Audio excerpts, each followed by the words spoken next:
Okay. Good evening, everyone, for joining on this Saturday evening. Welcome to the first session of the evening on the theme of skill development. It is my privilege to introduce Professor N.V. Varghese, a globally renowned expert in educational planning, whose work has significantly shaped policy and practice in education. Professor Varghese holds a doctoral degree in economics and is currently a distinguished visiting professor at IIT Bombay. He has made lasting contributions to education as the Vice Chancellor of the National Institute of Educational Planning and Administration, NEPA, in New Delhi, and as the founding director of the Center for Policy Research in Higher Education in NEPA, where he advanced critical research on governance, equity, and financing in higher education. Internationally, Professor Varghese served as the head of governance and management in education at the UNESCO's International Institute for Educational Planning in Paris. There, he designed and introduced the Masters in Educational Planning and Management, a program now recognized worldwide.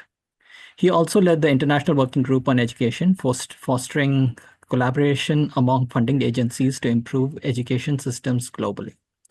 In India, his work during the 1990s on decentralized education planning set the foundation for effective resource allocation across federal and state levels. He also played a pivotal role in designing externally funded education projects and developing innovative methodologies for planning at local levels. Professor Varghese's scholarship is equally remarkable. He has authored nearly 40 books and over 230 research papers. His recent publications, such as Indian Higher Education Report 2022 on Women in Higher Education and Innovations in Financing Higher Education in 2023, are influential in shaping contemporary discourse on higher education. Through his leadership, research, and vision, Professor Varghese has made enduring contributions to the field of education planning, financing, and governance. With that, I will request Professor N.V. Varghese to start with his presentation. Participants are requested to raise their hand on Zoom if they have questions in between, or we'll have some time at the end to address those questions as well. Thank you. Thank you, Professor Varghese. Thank you, Professor Prakash. Thank you very much for inviting me. I have addressed on another topic, a similar group long back at the request of Dhruve. So thank you very much for inviting me. It's indeed a great pleasure for me. And it's a Saturday evening. So many people have left their household responsibilities, not only the duty, job, etc., household responsibilities to come and participate in that. To come means to switch on the, in the computer and give attention to this. Friends, I'll be talking more about higher education skills or education skills in general. I think at different points of time when we talk about economic development and social development, we talk about what is a crucial factor for development. In the post-independence period, in most of the less developed countries, especially the least developed countries, in the 1950s or late 40s, 50s and 60s, when most countries got independence, we were told that the missing link in development in the less developed countries is capital. Capital is the missing link, and therefore we had to get capital, and capital can be given only by countries which are developed. That means the imperial powers or the colonial powers who continue to be the dominant force at that point of time. That is one.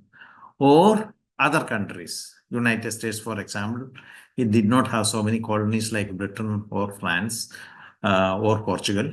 But at the same time, it extended capital support to many countries to develop. This was the trend. But today, one talks about skill as the major constraint for development. It is not capital. Skill as the major constraint for development. And I think the skills are the new global currency of the 21st century's economies. This is more so when we talk about global economy or global knowledge economies. In the knowledge economies, skill has a premium. Skill has a priority. Skill has a prominent place. The scarcity of skills is emerging as one of the major constraints for further growth of individual enterprises and the development of the global economy. So the competition between countries at one level is to transport or promote migration of the skilled people. There is a term called battle for brains. The 21st century is characterized by battle for brains. And if you those who are familiar with the H-1B visa, you will find that in some of the countries, there are two ways in which skill shortages can be met. One way of meeting the skill shortage is by educating people, natives. That is very expensive and it takes long period of time. The easiest way is that get people who are educated in other countries, give them higher salaries, better incentives, bring them. And that is what the United States, UK, and many other developed countries are doing, as they try to attract the people from less developed countries. And if I talk about H-1B visa, is one of the major avenues or major way in which or major modes by which people are taken to United States. So I hope you know that the most of the professionally qualified, especially in computers, engineering, and other related areas, they get a preference in the H-1B visa. And if you're a postgraduate, you certainly get a preference, and therefore they collect people who are skilled rather than developing the skills domestically in their own countries. This is a way that people are trying to see that how development can be promoted or will not be constrained by lack of skills. And only two countries in the world can provide and support skills to the global economy to the extent of quantities. I'm not talking about quality, quantities that are required. One is China, other is India. But migration from China is not that easy. And migration from India is much easier uh, for the developed countries to attract people. That is one. Secondly, India also has English-speaking population. Most of the educated people or highly educated people in India are English-speaking, and therefore the language of communication, especially in the professional circles, the language of professions or the language of business today is English. And as a result of that, the Indian migration is considered to be one of the important dimensions of this change that you find. So, for example, there are around 281 million people migrate. They are not living in the country of their own birth in the world. And out of that, roughly 41 million are Indians, So Indians contribute substantially. Although we are number 2 place when compared to China. China is the first one.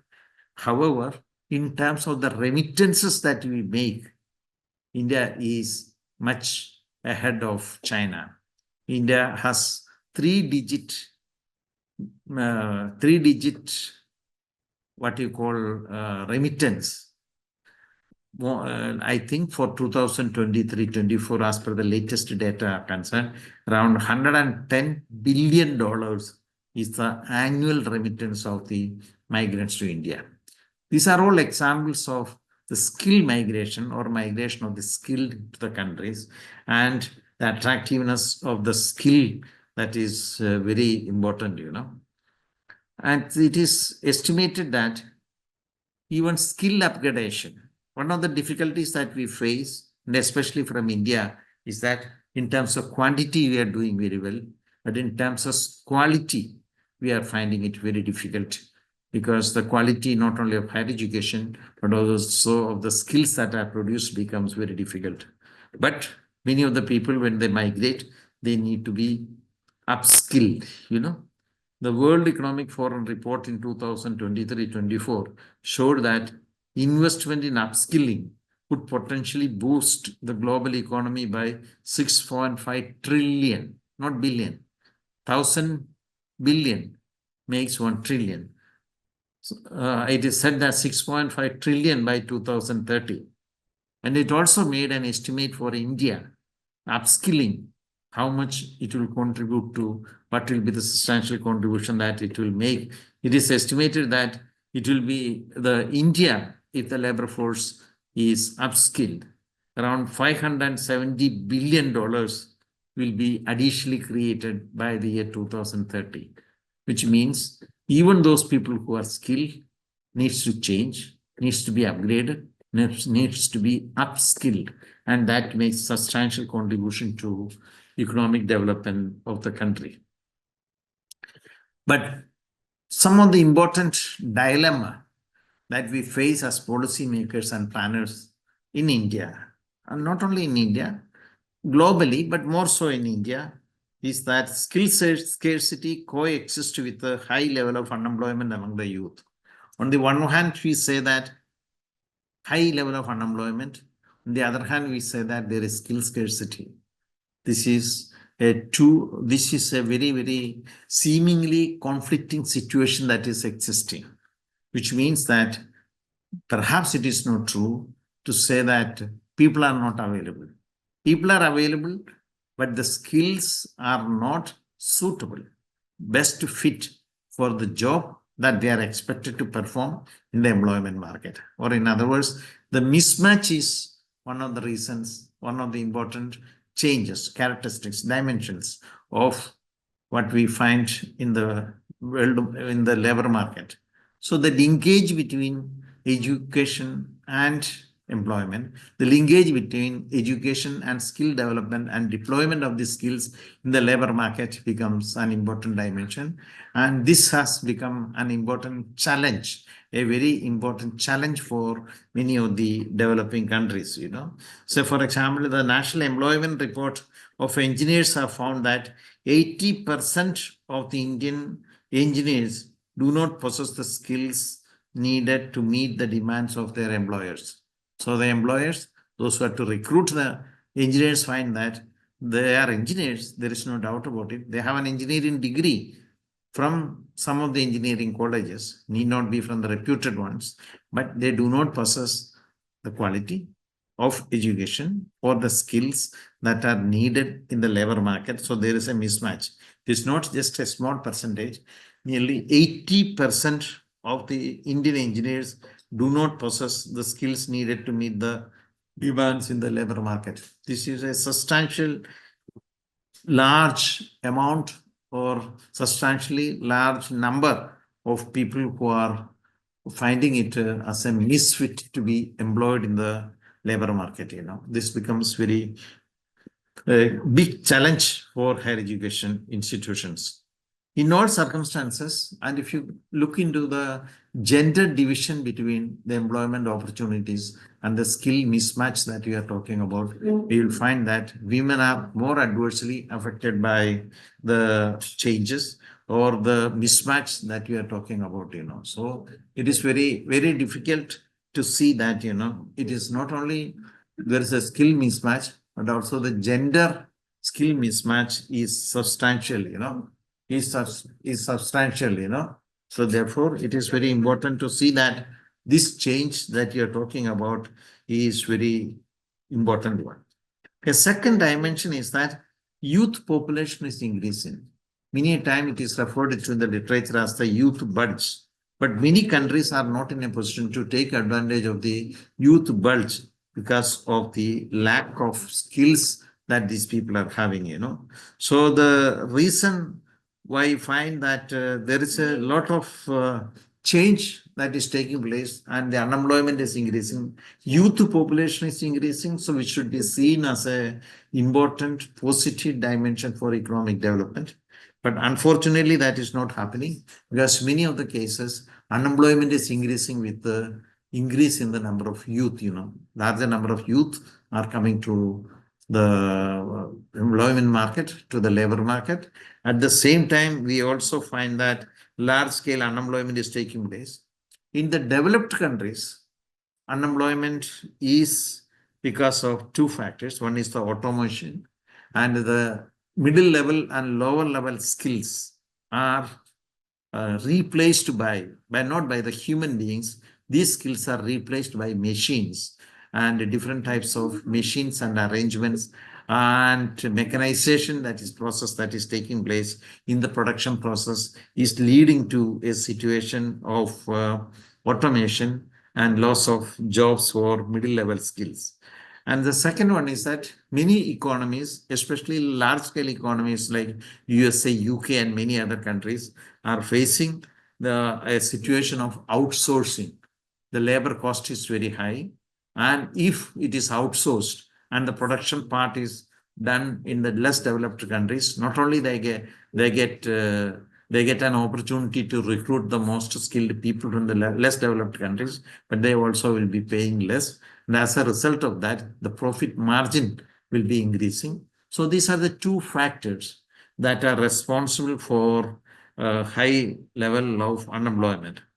Nearly 87% of the employers say that they are experiencing skill gaps, leading to shortage due to non-availability of qualified people in the labor market. Or in other words, three factors that are important to notice is that one, the skill has become most important factor and economic factor of production in the global economy, especially in the knowledge economies. Two, it is becoming important that the skill mismatch is emerging as one of the important dimensions. Even people are qualified, they are not fit to be employed in the employment market because the skills that they possess are not the skills which are required by the employers or demanded by the employers in their own labor market, So therefore, that becomes very important. So therefore, many developed countries, not the developing countries, many developed countries adopt policies of automation, which replaces the human factor in the skill processes. And secondly, they also engage in outsourcing. And outsourcing becomes one of the important dimensions of change that we consider to be important. So the traditional skill formation strategies address the skill gaps in the formal sectors of the economy. That is another dimension that needs to be addressed. Most of the people uh, uh, in the developed countries and in the less developed countries were talking about skill development, but the skill development used to address the formal sectors of employment and formal sectors of economy. And as a result of that, the informal, non-formal economy and the employment requirements, so the skill requirements of the employment requirements in these sectors were not addressed. So for example, if you take India, 92% of our employment are in the non-formal or informal sector. Only 8% of the employment are in the formal sector. And this is a sector where we find that employment is not growing. There are two changes that we find in this century in India. One is that jobless growth. That means output is growing, national income is growing, economic growth rate is 5% or 6% or 7%, but the employment growth is almost zero. Net employment growth is almost zero. Now it is found that in the most recent times, it is found that it is not only that it is the jobless growth, it is job loss growth. That means even when national income is growing, even when economic growth is taking place, employment is declining, or the additional people to be employed is declining. So one trend is a declining employment or deployment of labor force on the one hand, and at the same time, what you find is that greater growth that is taking place. So how does this happen? And if you look at the traditional ways and means of skill formation, therefore, one of the important dimensions or questions or challenges that we face is that where do we want to place skill formation? Whether it should be with education, separate in institutions, or on-the-job training. Now, this is the major challenge that most of the institutions are facing. So let me repeat this point that I was making just now. Most of the skill development strategies in the least developed countries address the issues related to the formal employment or the employment which is regular and permanent. Unfortunately, this sector of employment is not growing. This is a jobless growth that we experience in many of these economies. And as a result of that, the people who are coming out of the university sector, of the school sector, or even the technical institutions and professional institutions are not in a position to find employment. The jobless growth that we find. And therefore, the question is that where do we place skill formation? So on the one hand, we say that skills are not available.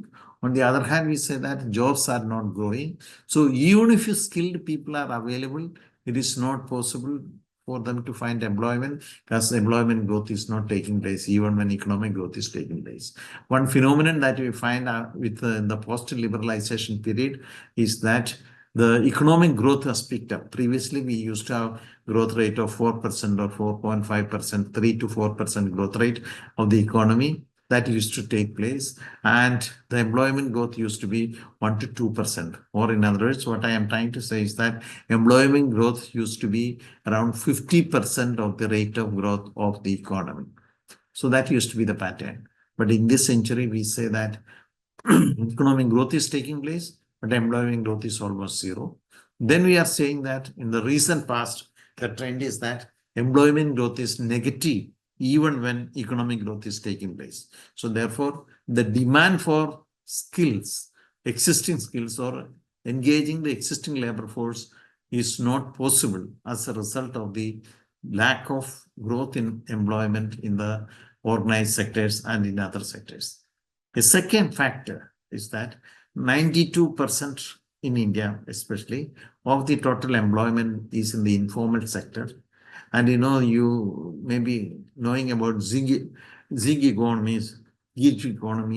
And in these economies, you know that nothing is permanent and most of the employment is hire and fire methods. And as a result of that, there is no way of skill development that can be facilitated through this. And if you're talking about the informal sector employment and the migration even to the Gulf countries that is taking place is also from the lower end of the skill formation that is taking place.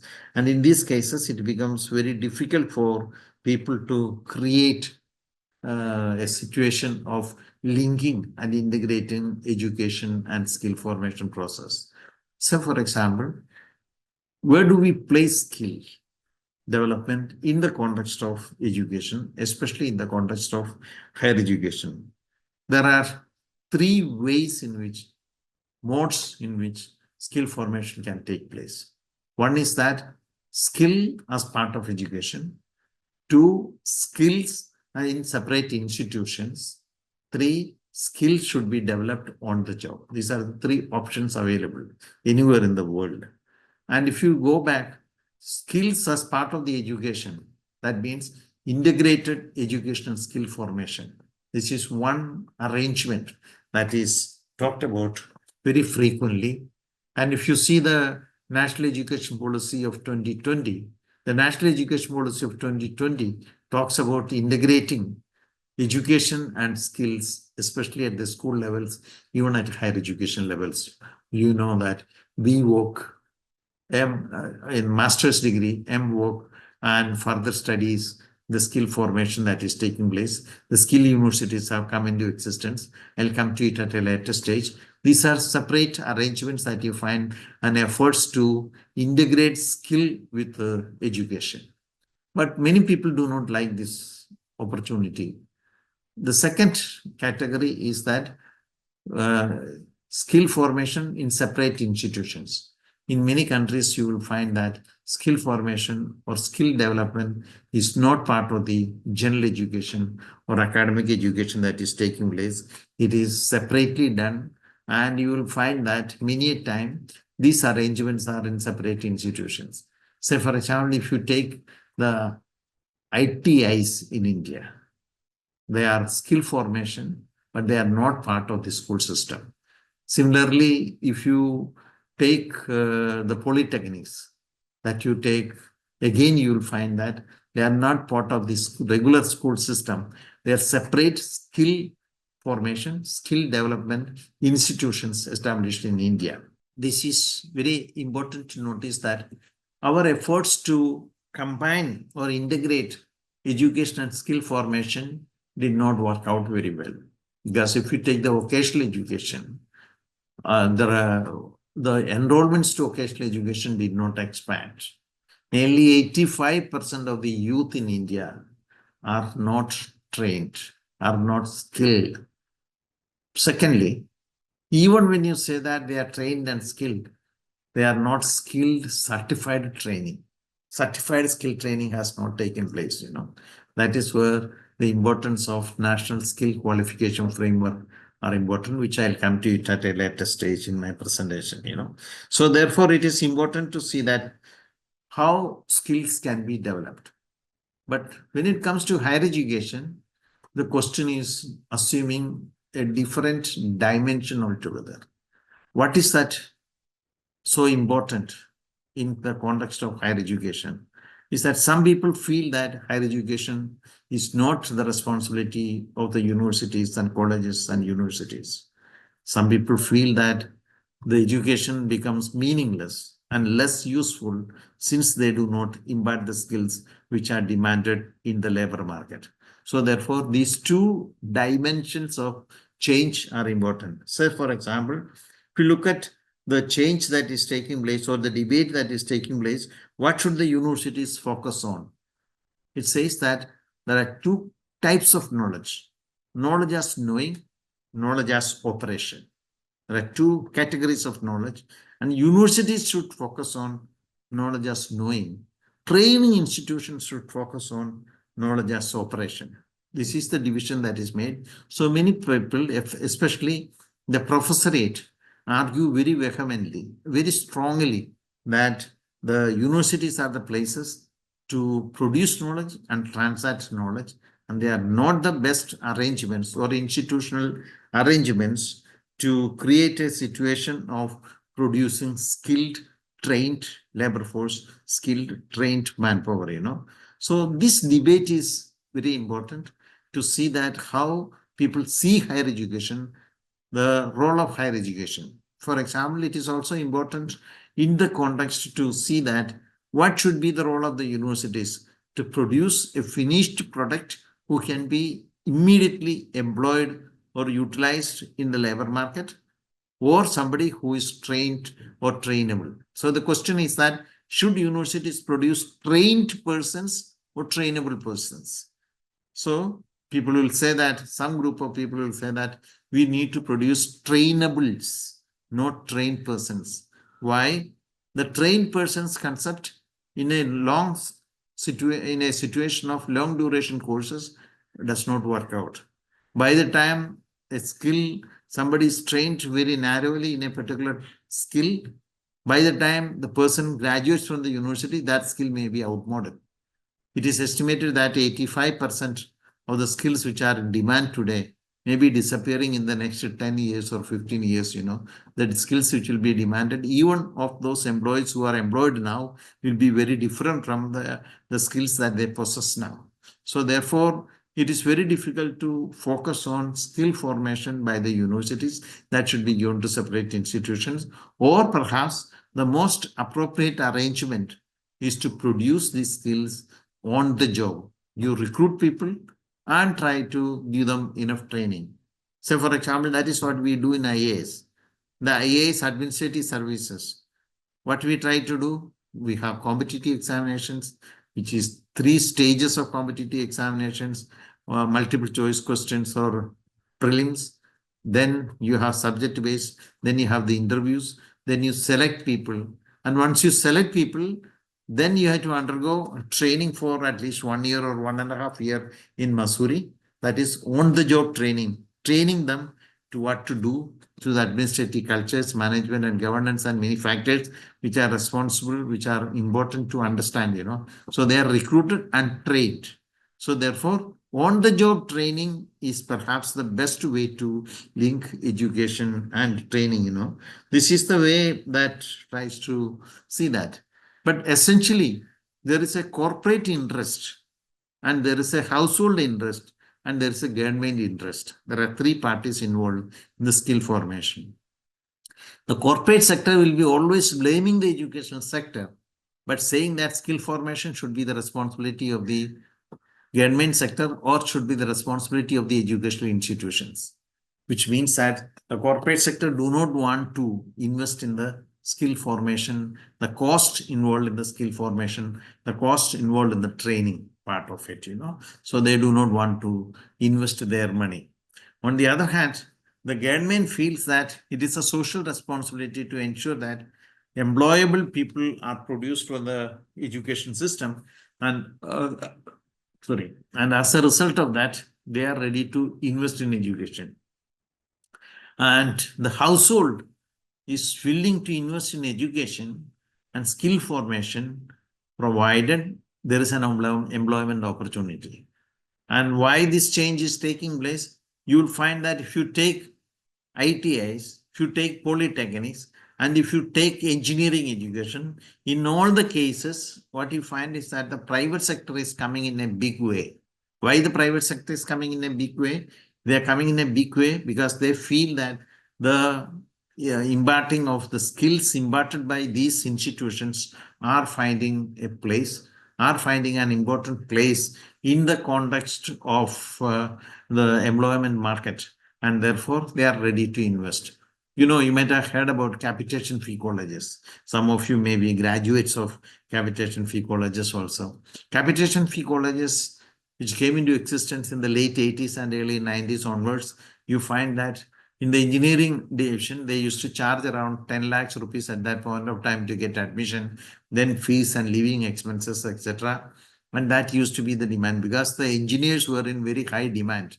And if you have an engineering degree, your market demand also in the marriage market, including the marriage market, was used to be quite high. And as a result of that, you used to invest heavily. The household was willing to invest heavily in the skill formation of that variety. But not now. This is no longer true because today many of the so-called capitation fee colleges do not demand so much amount of money because nobody is ready to pay for it.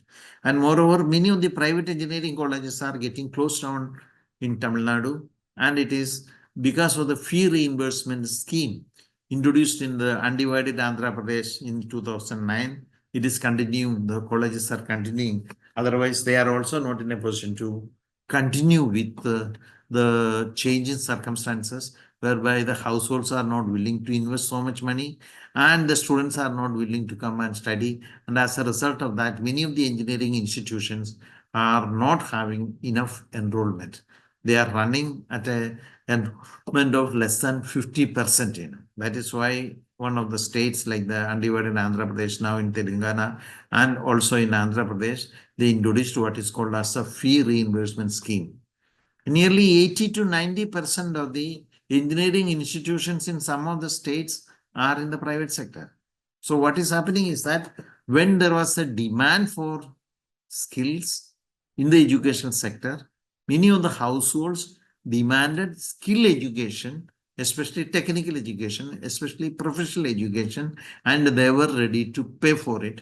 And as a result of that, what we find is the proliferation of private institutions in the country, in the sectors which are more aligned to skill formation and aligned to skill and education and skills with employment. That is why ITIs, ITIs, you'll find, and also the capitation fee engineering colleges large scale. But unfortunately, these people are not finding employment. Firstly, it is said that the quality of the education that is imparted is very poor. Secondly, it is also a fact that employment is not growing. And as a result of that, you find that the demand for these type of courses also decline and the households are not willing to invest. Or in other words, what I mean to say is that there is an education market, education skill market. I am not talking about the employment market. There is an education skill market where there is demand and supply factors are operational, and where we find that these situations, and in many situations, this is not very uh, attractive proposition in the sense that the skill formation and the demand for skills or demand for skill education is declining because they find that even the graduates from the skill courses, skill programs, or graduate programs, or diploma programs, or certificate programs is declining. But at the same time, the demand still continues to grow. So, for example, if you take the total enrollment in higher education in India, you will find that previously 90%, 89 to 90% of the students enrolled in higher education used to be from the in undergraduate studies for degrees and certificate and diploma. Nahi bhai, nahi. And the diploma programs and the training or certificate courses used to account only for 1% of the total enrollment. But today, it has the graduate share of graduates, undergraduate studies students enrolled in undergraduate studies has declined to around 79% from 89 to 90%, and nearly 9 to 8% of the enrollment is accounted by diploma holders and also the certificate holders, which means that there is an increase that is taking place. And if you see what new education policy is proposing in terms of the changes, is in terms of 4 years of undergraduate degree. And what it says is that if you complete 1 year of your education and go, then you get a certificate. If you complete 2 years, you will get a degree, you will get a diploma, or 3 and 4 years, you'll get a degree, And these flexible modes or methods of education or flexible modes of pursuing higher learning are introduced to ensure that skill inculcation becomes one of the important dimensions. As I mentioned earlier, the new education policy also talks about integrating skill with education in the universities and institutions of higher education. But unfortunately, what you find in the 1960s and 70s in most of the developed countries is a phenomenon of emergence of non-university sector, which focused more on skill formation. Non-university sector. If you go to France, you'll find IUT, Institute University Technology, technological universities, technological institutions. If you go to UK, you will find that polytechnics were not part of the higher education, not now, at that point of time. You will find that there was a change that has taken place. The non-university sector was progressing faster, progressing very fast in the 1970s. But even now, except in some countries, this is also not taking place very well. In India, the non-university sector has not come in a big way, although skill universities are emerging from 1916 onwards in India. That is something different. So in other words, there are two markets in operation. One is the education market, which I mentioned, the demand supply education market. In that, there was a change in the demand structure, the structure of demand for skill types of study programs, skill education programs in the universities, either for certificate courses or for diploma courses or for degree courses. But however, there is a demand supply, and in this sector, because demand and supply, because a lack of employment opportunities for those who are coming with these skills, because of the disjointedness or because of the what you find is that skill mismatch between what is taught in the universities as skills and what is demanded in the labor market as skills. Because of the skill mismatch, there's a decline in the demand for these courses, and many of the institutions find it difficult to survive. That is one. Now, if you see the other part of the between employment market and the education market, what you find is that youth unemployment is increasing. Youth is increasing in numbers. Youth unemployment is increasing. And you find the share of educated in youth unemployment is increasing very fast. It is said that in the 1970s, 80s, 90s, etc., a curve depicting unemployment rate and education used to have a inverted U-shaped curve, which means that unemployment rate used to increase with the levels of education, primary, secondary, and senior secondary level. Then it reaches a peak point, then it declines. If you go for undergraduate degrees and postgraduate degrees, the probabilities of unemployment will be declining. This used to be the pattern of education and unemployment rate. But this has dramatically changed over a period of time. Now the peak is not secondary levels of education or higher secondary levels of education. Even for the graduate, it is going up. Only technical graduate, there is a marginal decline, or even for the postgraduate level, there is a decline that is taking place. Of course, the postgraduate level accounts only for 11% of the total enrollment or 10% of the total enrollment in higher education. So that is a totally different matter. So these two markets, even when you take independently, you find that the dynamics of demand and supply factors substantially vary between these two. And in all these, both these markets, the effect of unemployment is getting reflected in terms of the reduced declining demand for higher education. You will find in many universities, science subject areas, even art subject areas and humanities subject areas, the seats are lying vacant. People are going to private institutions for professional degrees, engineering degrees, management degrees, and many other degrees. Medical education is very expensive, so many people may not be going for that. So the employable skills, what is the old reforms in higher education are getting centered around one question, that how do we try to integrate higher education and employment? What should be the ways and mechanisms in the process of trying to do that? One of the mechanisms that was considered was to promote vocational education.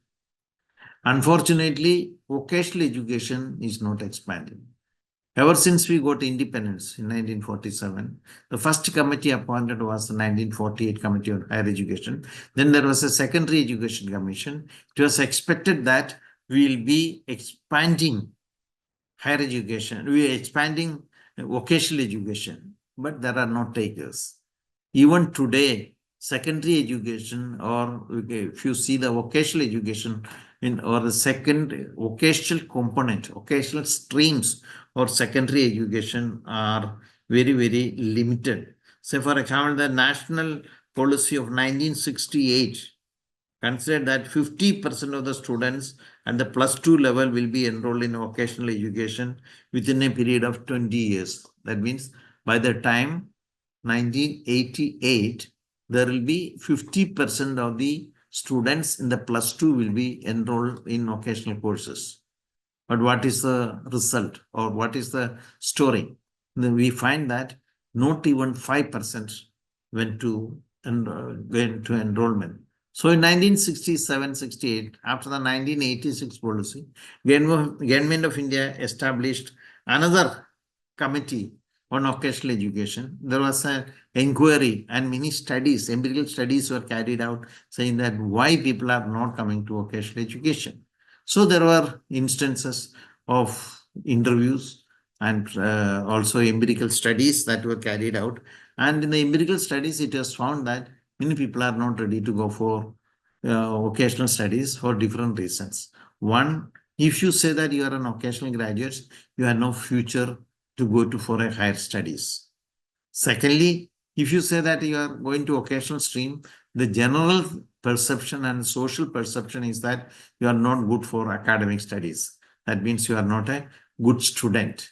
So therefore, this gets reflected in terms of your employment opportunities or your job opportunities in the employment market.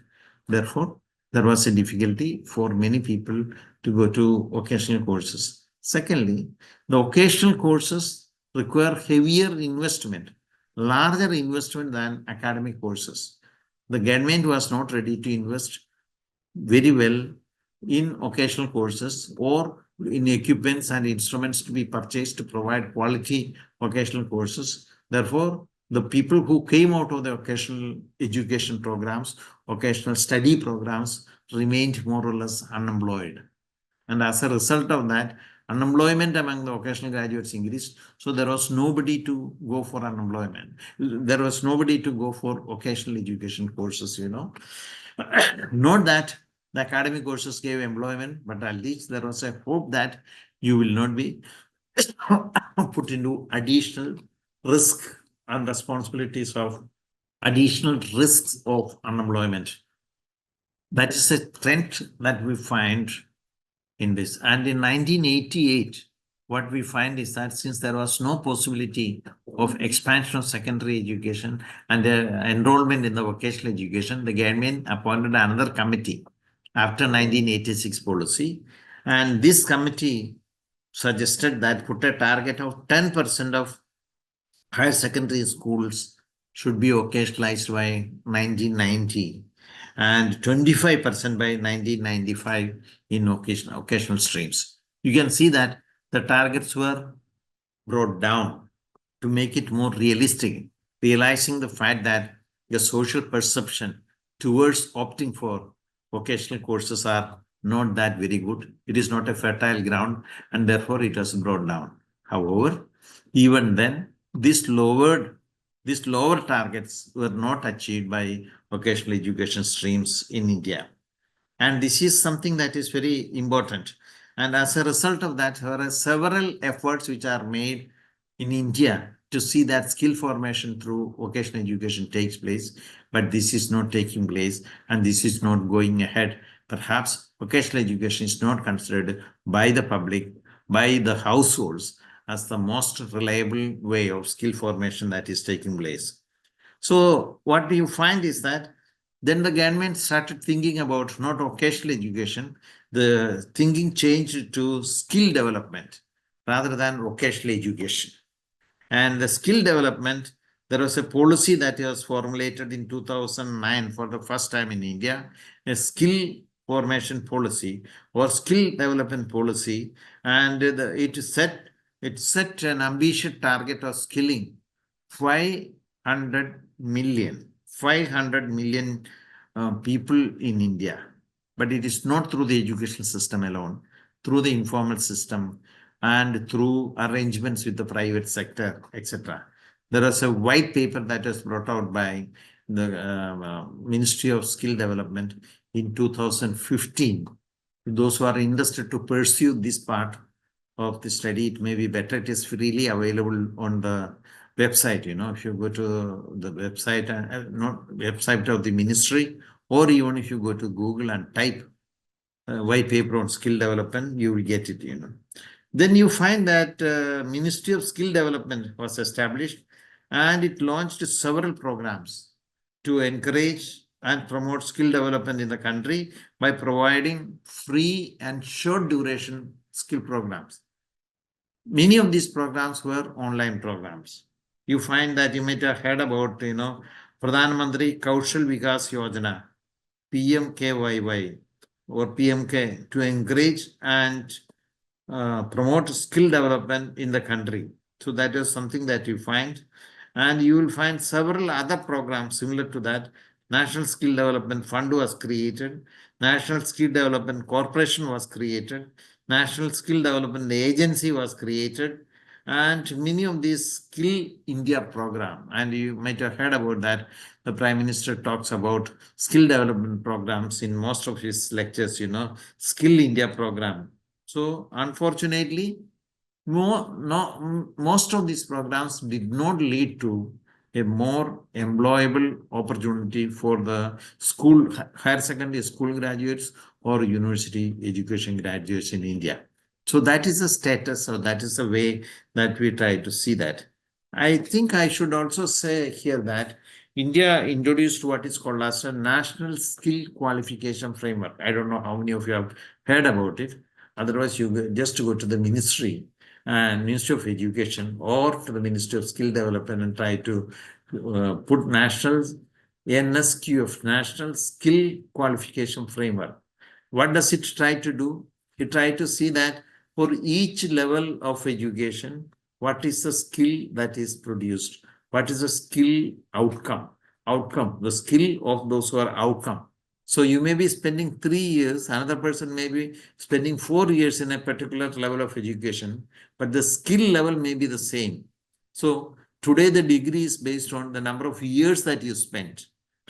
If you want to go to an undergraduate degree, 3 years or 4 years.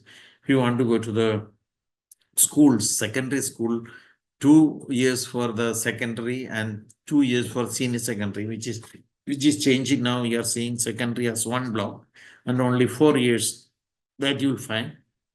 So these changes are taking place, and try to see that how these changes are going to contribute to not only skill formation, but also for employment and employable skills that are very important for the development of the youth. And so that the youth bulge that is taking place in India in the context of the labor market can be made better use for the economic development of the country, Unfortunately, these efforts are not leading to greater employment, and unemployment levels are increasing. And you might be remembering that even the unemployment figures are not revealed all the time. It is kept in the files, not made public many a time. But NSSO and many other agencies are collecting employment data, and they are trying to provide this information to that. In what I would like to say that National Policy on Education 2020 proposes to expand accessibility and exposure to vocational education to 50% of the learners in school and higher education institutions by 2025. This is also an ambitious plan that is put.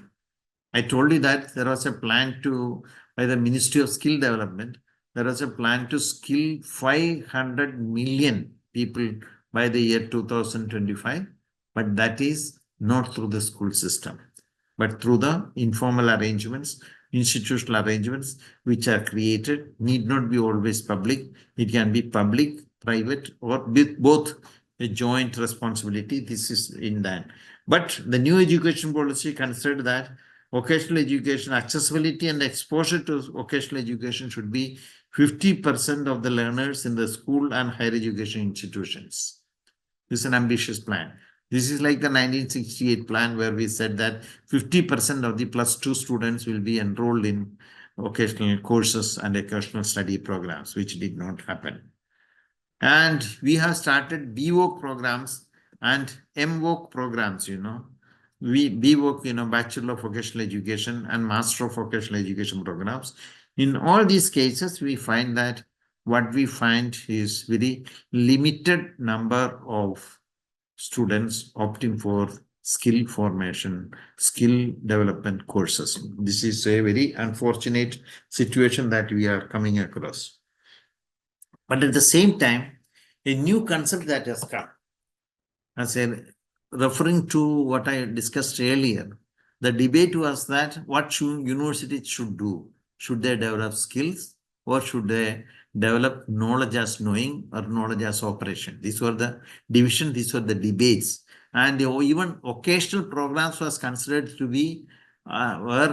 at one point of time by some of the others, like Testler and others, as it's a deviation from the mainstream academics. It is called academic drift.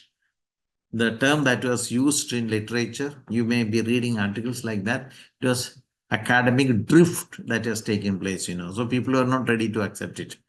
But today, in 2016-17, the government of India changed its orientation, changed its situation, and tried to introduce what is called as skill universities. Some people do not accept even the concept of skill universities. Universities should be for academic excellence, and universities should be for academic exchanges and not for skill imparting, because the faculty members who are recruited are not the people who have soiled their hands in the practical skills. They are not the best people to provide training. And if these people who are more oriented towards more theoretical orientation, if they are giving practical training, these trainees will not be considered as a very skilled one, and they may not be acceptable, and they may not be having a premium in the labor market. That is the situation. So the idea of skill universities came into existence, and I think the first skill university, National Skills Universities Bill, by 2015 by the Ministry of Skill Development and Entrepreneurship. And this bill was passed in 2015, Skill University Bill, which means that in India, skill universities could also be established. Like in 2002, India passed the resolution related to Private Universities Act. The skill development universities also was permitted, and the proposal stated that skill universities will offer courses like BVOC, Bachelor of Vocations, B Skills, Bachelor of Skills, MVOC, Master of Vocation, M Skills, Master of Skills, among others.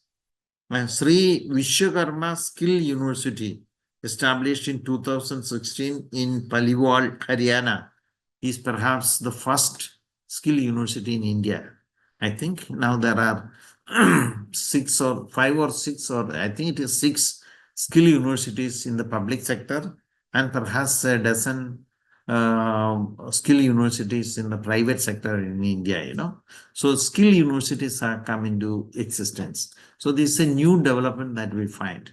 Or in other words, what we find is that there are three initiatives that we are finding. One, encouraging vocational education as a follow-up to new education policy, vocational education in the schools, whereby 50% of the students will be exposed to skill streams, vocational streams. That is one part.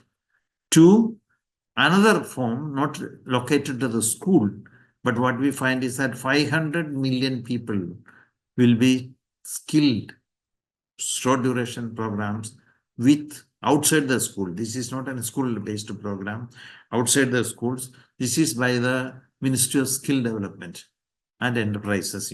This will be a second type of arrangement that we find. The third arrangement that we are coming across is the skill universities which were established, and there will be developments that will be taking place. Meanwhile, we find that BVOC and MVOC programs are also being already established in the universities. So these are the important arrangements that we find in terms of the changes that are taking place in higher education. And before I end, let me also introduce you to another debate and the dilemma that Indian higher education system is facing. On the one hand, we are worried about the fact that why Indian institutions are not appearing in the global ranking. And if you read the newspapers every year, when the rankings by the QS ranking or Times Higher Education ranking or ARW ranking comes out, the results come out, we do not find any Indian institution in the top 100 or even in the top 200. So we are worried about that what is the quality of higher education that is provided by the Indian universities, and where do we stand globally. At one level, we want to say that we are going to make India a global destination for higher education studies. But at the same time, if you see the number of foreign students coming to India, it is stagnating at around 45,000. Although more than 6 lakh students go abroad for studies from India, the students coming to India for studies from countries abroad are limited to 45 to 50%. It's rather limited. So this is something that we find. So on the one hand, we are crying about, we are worried about, we are concerned seriously about why our higher education institutions are not appearing in the top positions in the ranking. So we have programs to see that how do we construct world-class universities. This was a debate that was going on in India. How do we construct or how do we create world-class universities? So this debate was continuing, and we came to a conclusion that we'll have world-class universities, 20 world-class universities, and we, in 2016 or 17 budget proposals in the February month, when the budget was proposed, it was proposed that we'll have 20 institutions. Now they are called institutions of national importance, institutions of eminence, not world-class universities, but it is equivalent to world-class universities, institutions of eminence, 10 universities in the public sector, 10 universities in the private sector. So the universities were identified, and additional funding was given to public universities, and additional encouragement was given to private universities to see that these universities are coming up in a big way, and also they will be improving the ranking, the level of ranking that you find here. So that is one arrangement that was made, and a lot of effort is being made on the one hand. This is one part of the story. This means that we have to give more emphasis to we give more emphasis to we give more emphasis to research, we give more emphasis to knowledge production, we give more emphasis to knowledge transaction, not the skill formation part of it. This is one debate that is taking place. This is one development that is taking place. The development that is taking place, on the other hand, is that the university graduates are unemployed. Universities are producing unemployables. And as a result of that, we are not in a position to provide employment to our graduates. So the money invested is wasted. The children's future are getting wasted. Therefore, we need to provide them more employable opportunities. Therefore, skill formation has to take place. And in the skill formation, there are alternatives that are trying to be provided. One alternative that we are talking about is skill universities that have been established from 2016 onwards. As I mentioned, there are around 15 or 20 skill universities are in existence in India. Two, we are talking about skill formation that is taking place outside the educational system. Outside the educational system, in the sense that polytechnics that we are talking about, we are also talking about ITIs that are taking place. That is one part. The third dimension of the skill formation is that we should also focus on the schools. And the new education policy states that we should integrate skills with education at school level and at the university level. And at school level, 50% of the students should be exposed to streams or disciplines or study programs which are skill oriented. So these are the two almost conflicting ways of looking at what is the purpose of arranging or making arrangements for skill formation that is taking place. Then a fourth dimension that I mentioned was about the skill to be imparted to more than 500 million people. That is not within the education system. But in other words, what I am trying to say is that on the one hand, there is a debate which says that universities should focus on knowledge as knowing, not knowledge as operation. On the other hand, we are also trying to say that we should focus on knowledge as operation, and skill universities are coming up. And outside the educational institutions, outside the regular educational institutions, but in institutions, we are imparting skills uh, through ITIs and polytechnics, etc. Then we are also having informal arrangements of creating a pool of skilled people in the system. So that is a third arrangement that we are talking about that is taking place. So these are the different ways in which skill formation take place. But let me repeat one point that I made in the beginning. Unfortunately, most of the skill formation are oriented towards regular jobs, customized jobs, formal employment that is taking place. Unfortunately, employment growth is declining. It is a job loss growth that is taking place. Nearly only 80% of the total employment that is generated in India are in the formal sectors. 92% are in the non-formal or informal sectors of the economy. And as a result of that, we find that quite a lot of difficulty in terms of adjusting the skill formation that is taking place and adjusting the university graduates who are coming out of the system with the employment market. That becomes really, really difficult in terms of adjusting these two sectors. So the question is that where do we place skill formation remains an unresolved issue. But what I mentioned are the different strategies to address this question in India. Let me also say that one is talking about new education policy is also that flexible pathways for higher education. If you are going for a 4-year undergraduate degree, you can have a certificate in between if you drop out. If you drop out or stop, after 1 or 2 years, you can have a diploma, then you can have a degree. So this is one part of the story. Then you can have 4 years undergraduate degree, and you can have 3 years undergraduate degree, and you can have, if you have 4 years undergraduate degree, you can have 1 year master's degree, or you can have 2 years master's degree.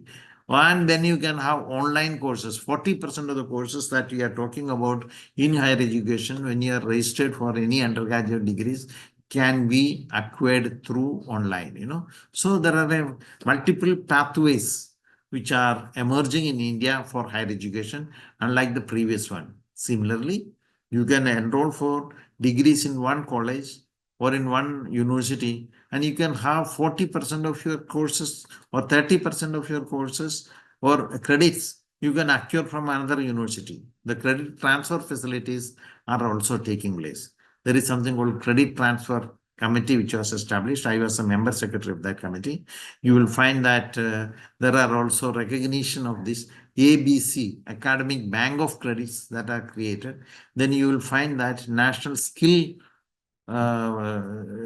NQSF, National Qualification Skill Framework, that has been created. So there is a way in which comparability, not uniformity, comparability is created in terms of the changes that you are talking about in higher education.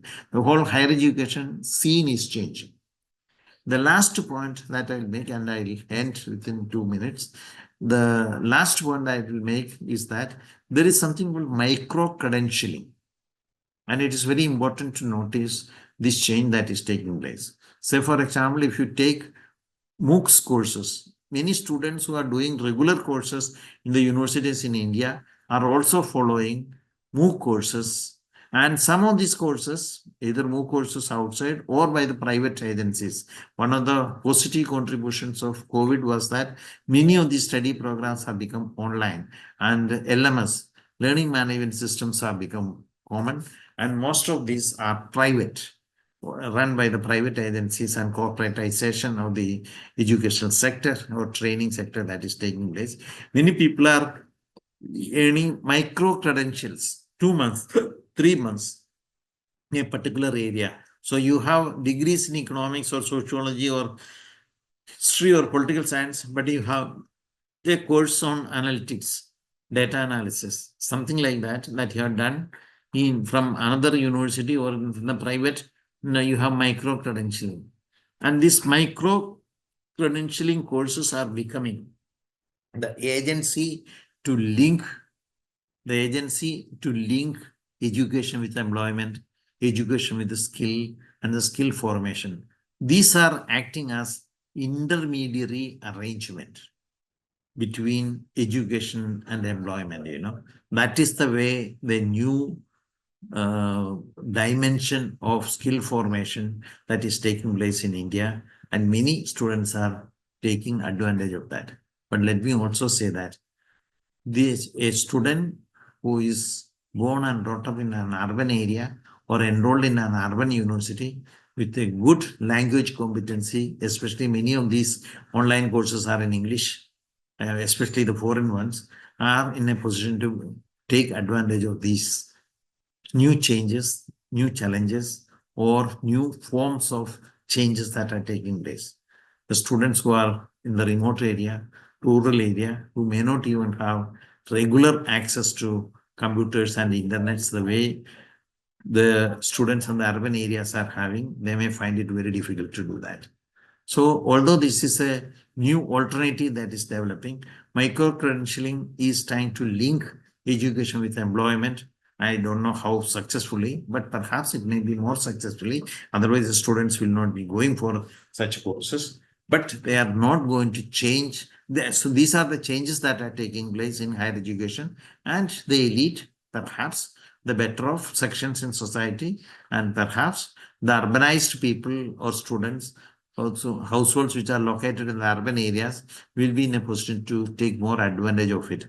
So I do not know whether these type of changes, this flexibility that we talk about higher education, will expanding or increasing equity dimensions and inclusion dimensions, or it will be widening inequalities. That is the way the higher education system is changing. The landscape of higher education system is changing. That is a place where we try to find where do we place education, skill, and employment dimensions in higher education. Thank you very much.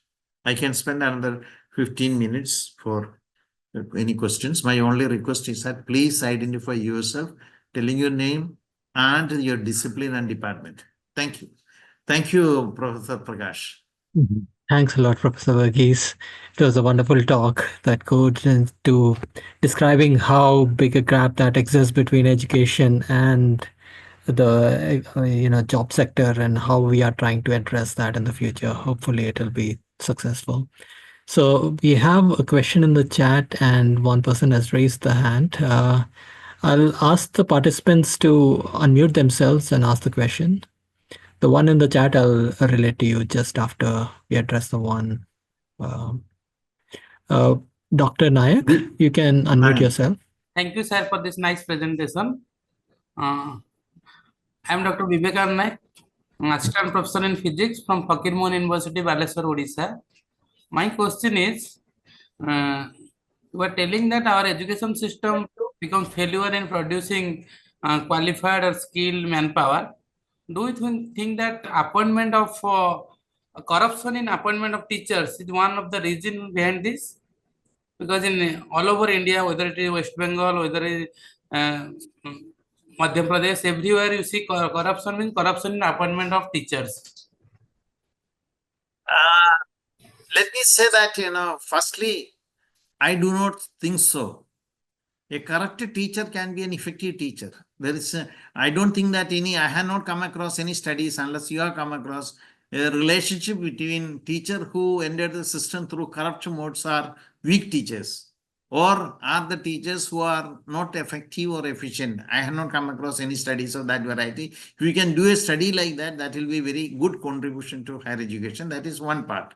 The second one is that this is many systems and many teachers. You cannot say that all the teachers in the higher education system came through corruption. And there are teachers who have come through the proper channels without any of this support system. But basically, it is not an individual teacher's responsibility. It's a systemic difficulty that you are talking about, the lack of linkages between education and employment, skill formation and employment. The higher education system does not produce employment. Employment is produced by the production sectors. When you find that these production sectors are not expanding or expanding, but employment is not expanding, what type of skills, even if you produce good skills, you will not find employment.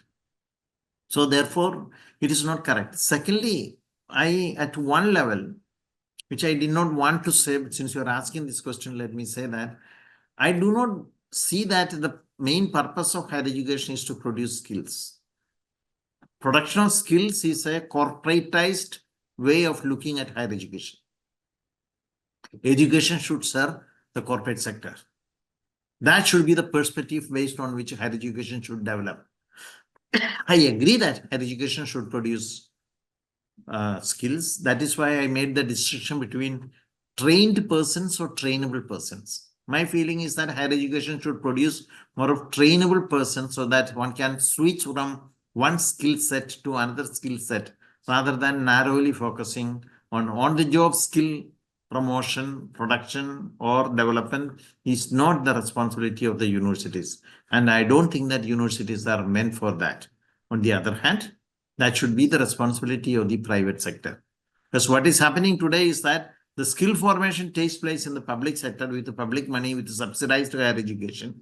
And the benefits and the profits that are made out of this goes to the corporate sector, because these are employed by the corporate sector in the private sector, etc. And the private sector, what is the contribution of corporate sector to skill formation in the universities and colleges?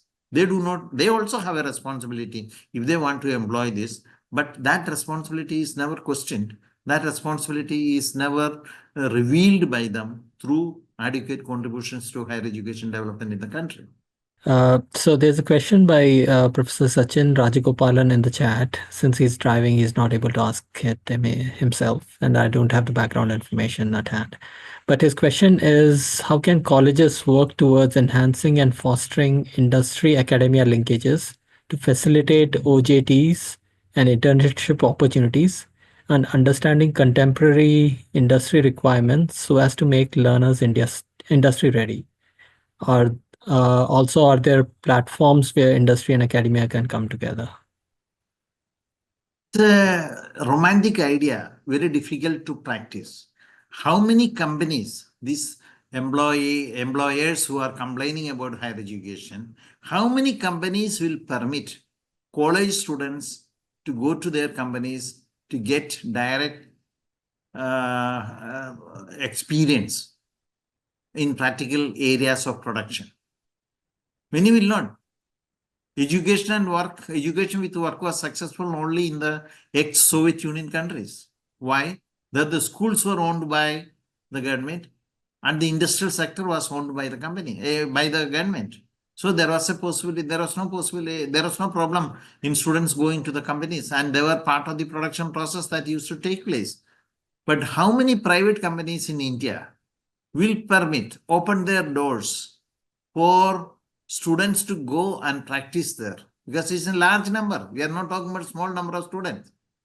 It will not happen. Secondly, the colleges are located in one places and the companies are located in other places, Many colleges are located in the developed rural areas and the remote rural areas, whereas the companies are more located to developed rural areas or to urban locations. So it's a very ideal situation that one is referring to, which is almost impractical. That is what I feel. Professor Rajagopalan has added that he's from the Department of Life Sciences and Biochemistry at St. Xavier's College, Mumbai. I agree with your point about, the trainability is more important than the training itself, possibly at the higher at the universities. But I was very curious about the skilled universities in that respect. Are they planning to have a whole range of skills that they impart so that they are employable eventually by a range of industries, or what sort of how do they decide? I mean, how do Professor they? Prakash, we are in a honeymoon period with skill universities. We are in a romantic area. Why? Because they have come into existence only in 2016. Their graduates have started coming, that too in small numbers. The issue comes when a large number of graduates from these universities are coming, will they find employment? Our experience, if you see that the unemployment rate among the vocational graduates is more than the unemployment rate among the general graduates. Because the advantage of the general graduate is that their general education is better and higher than those in the vocational streams, so they can be trained easily for other jobs. That's why I was talking about trainability. One of the qualities of general education is trainability. But in the vocational trained one, their capacity to switch from one stream to the other is rather very limited.